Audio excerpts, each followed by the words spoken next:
Assalamualaikum warahmatullahi wabarakatuh. Baik, di sini saya Ana Tri Hasanah akan menjelaskan materi tentang kewirausahaan, yaitu yang pertama, tidak menjalin kontak dialog dengan pelanggan secara mendalam. Seorang wirausahaan memelihara sebuah peluang potensi di pasaran dan memenuhi ide baru untuk suatu produk atau jasa itu atau merupakan hal yang sangat menakjubkan.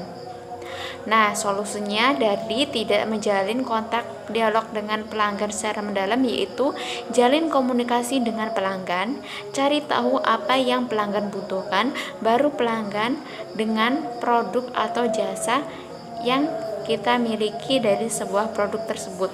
Mungkin cukup sekian materi yang bisa saya sampaikan. Terima kasih. Assalamualaikum warahmatullahi wabarakatuh. Perkenalkan, nama saya Elsa Lutfiati, NPM 18862060014. Baik, di sini saya akan melanjutkan materi, yaitu tidak ada diferensiasi nyata di pasar. Kita anggap saja apa yang diceritakan buku tersebut akan terjadi. Bukankah pesaing kita yang tadinya 5.000 menjadi 50.000 pesaing? Karena semua orang terjun menjadi pengusaha, berarti akan banyak kegaduhan dan kekacauan untuk mereka yang membangun usaha tanpa memiliki perbedaan dan keunikan tersendiri. Secara tidak langsung, ini merupakan pembunuhan bisnis secara perlahan. Tidak memandang berapa lama perusahaan tersebut sudah ada, seberapa banyak pelanggan perusahaan tersebut, dan seberapa hebat perusahaan tersebut mengatur keuangan selama bertahun-tahun, dan bahkan demi bertahan dalam pesaing bisnis. Setiap hal yang terjadi, mereka bertanya pada diri mereka sendiri, apakah ini ada, dan aplikasikan pesan mereka dengan cara yang jelas, ringkas, dan menarik. Bebas Studio menyatakan atau menyaksikan bahwa pengusaha berdarah-darah sampai mati atau bangkrut karena kegagalan mereka dalam berkomunikasi. Solusinya sangat sederhana, yaitu kita pelajari cara berkomunikasi dengan lebih baik lagi. Kemudian, pelajari bagaimana seharusnya seseorang pengusaha mencakap percakapan dengan pelanggan. Maka kamu akan mengetahui bagaimana mengkomunikasi dengan setiap pelanggan. Terima kasih, saya akhiri. Perusahaan tersebut dan seberapa hebat perusahaan tersebut mengatur keuangan selama bertahun-tahun dan bahkan demi bertahan dalam pesaing bisnis.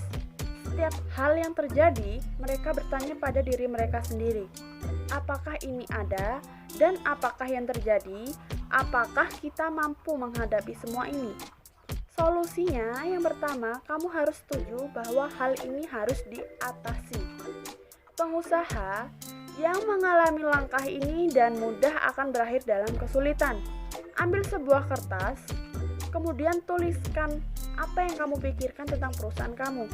Buat sebuah ide yang cemerlang atau berlian. Cari perbedaan pada perusahaan kamu dengan perusahaan lainnya. Kemudian, yaitu yang ketiga, kegagalan mengkomunikasikan proporsi nilai dengan cara yang jelas, singkat, dan menarik.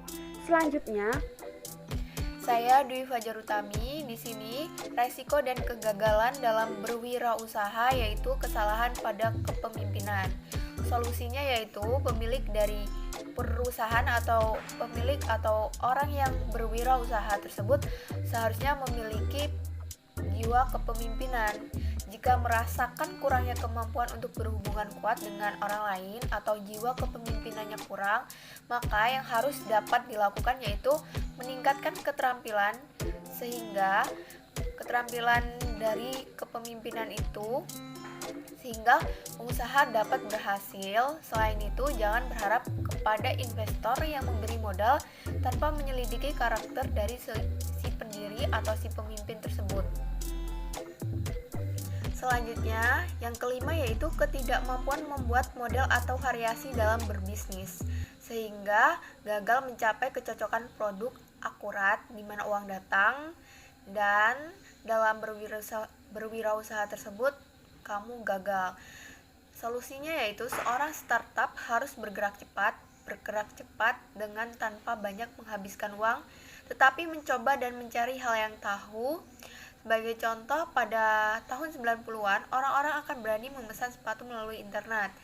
Menurut Deliver Happiness, yaitu sebuah eksperimen yang menggambarkan masa awal Zappos, yaitu di mana dia melakukan tes cepat, yaitu pergi ke situs web dengan gambar sepatu yang diambil dari situs web, lalu menjual, dan beberapa saat kemudian ada yang melakukan aksi pembelian untuk memencet tombol membeli, pesanan datang. Salah satu dari mereka berlari ke toko sepatu lokal membeli sepatu yang dimiliki. Nah, sehingga dalam solusi ini harus memiliki bervariasi model strategi dalam pemasaran dari produk yang akan dibuat. Make me feel alive.